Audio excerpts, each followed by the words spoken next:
sige.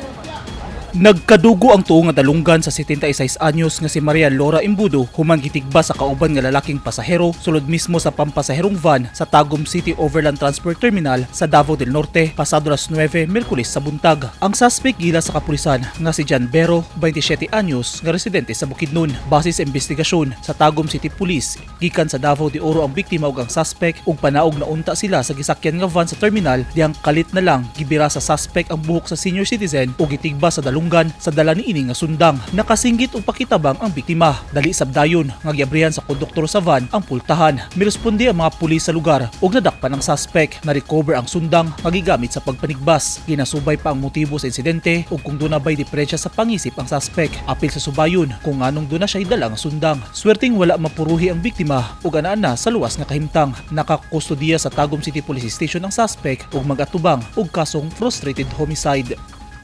Eugene Hinutan, Newsline Philippines. Stay safe.